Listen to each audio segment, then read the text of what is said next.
नमस्कार दोस्तों, कैसे हो आप सब। आशा करती हूँ आप लोग ठीक होंगे। अभी सुनाएंगे नाच गीत।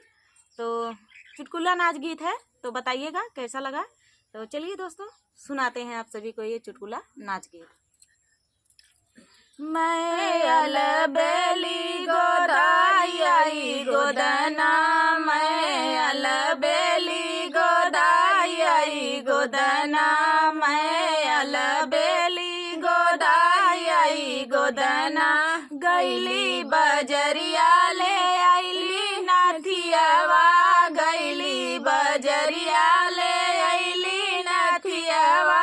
ऐसा लाई झुमका बिकाई गए पियावा, ऐसा लाई झुमका बिकाई गए पियावा। मैं अलबेली गोदाई गोदना, मैं अलबेली गोदाई गोदना। गैली बजरिया ले आईली मुनरिया, गैली बजरिया ले आईली मुनरिया। ऐसा लाई कंगना बिकाई गए साजना, ऐसा लाई कंगना बिकाई गए साजना। मैं अलबेली गोदाई गोदना, मैं अलबेली गोदाई गोदना, मैं अलबेली गोदाई गोदना। गैली बजरिया ले आईली पायलिया, गैली बजरिया ले आईली पायलिया।